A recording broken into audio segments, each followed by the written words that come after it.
കഥയുടെ പേര് ചിറകൊടിഞ്ഞ കിനാവുകൾ. ഒരു വിറക് വെട്ടുകാരൻ, അയാൾക്കൊരേ ഒരു മകൾ സുമതി, 19 വയസ്സ്.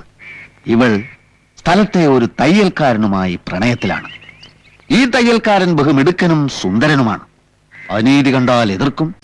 റോഡിലൂടെയാണാടാ സൈക്കിൾ ഓടിക്കുന്നേ. ജനങ്ങളുടെ ഏത് കാര്യത്തിനും മുന്നിൽ കാണും. ഞാൻ ആരേട്ടാ? അങ്ങനെ നാട്ടുകാരുടെ കണ്ണിൽ ഉണ്ണിയാണ്.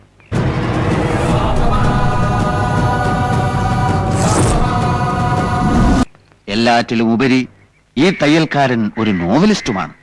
പക്ഷെ വിറക് വെട്ടുകാരന് തന്റെ മകളെ ഒരു വലിയ പണക്കാരനായ ഗൾഫുകാരനെ കൊണ്ട് കെട്ടിക്കാനാണ് താല്പര്യം.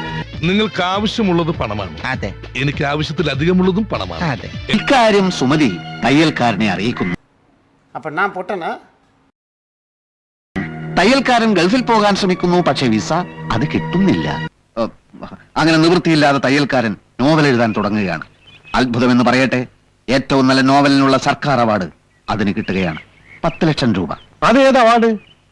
ജ്ഞാനപീഠം പോലും 1 ലക്ഷം രൂപയിലുള്ള അപേക്ഷ. ശരി, 1 ലക്ഷത്തിന്റെ അവാർഡാക്കാം. ഈ 1 ലക്ഷം കൊണ്ട് തയ്യൽക്കാരൻ ഒരു ഗംഭീര ബംഗ്ലാവ് പണിയുകയാണ്.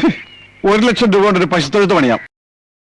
തനിക്ക് തന്റെ പ്രാണപ്രേയസിയോടൊത്ത് താമസിക്കാനാണ് തയ്യൽക്കാരൻ ബംഗ്ലാവ് പണിയുന്നത്. പക്ഷെ നിർഭാഗ്യമെന്ന് പറയട്ടെ, വിറക് വെട്ടുകാരൻ തന്റെ മകൾക്കൊരു ഗൾഫ് ഭർത്താവിനെ ഏർപ്പാടാക്കും. സുമതി കരഞ്ഞു. തയ്യൽക്കാരൻ ആ കല്യാണം പൊളിക്കാൻ ശ്രമിക്കുന്നു. സാധിക്കുന്നില്ല. ഒടുവിൽ ബംഗ്ലാവിന്റെ പാലുകാച്ചൽ ദിനം വരികയാണ്.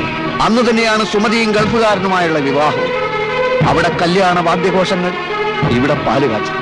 പാലുകാച്ചൽ കല്യാണം, കല്യാണം പാലുകാച്ചൽ, കല്യാണം പാലുകാച്ചൽ.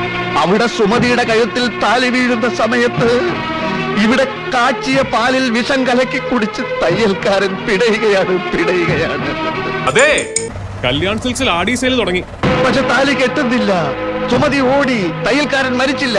ആശുപത്രിയിലായി. ഡോക്ടർമാർ ഓപ്പറേഷൻ, ഓപ്പറേഷൻ, ഡോക്ടർമാർ, ഡോക്ടർമാർ, ഓപ്പറേഷൻ, ഓപ്പറേഷൻ, ഡോക്ടർമാർ. ഒടുവിൽ ആശുപത്രിയിൽ വെച്ച് അവരൊന്നിക്കുകയാണ്. കഴിഞ്ഞിട്ടില്ല. കുറെ കഴിയുമ്പോ എല്ലാരെയും പോലെ അവരും മരിക്കും. എന്നിട്ട് കുഴിച്ചിടും. എന്താ?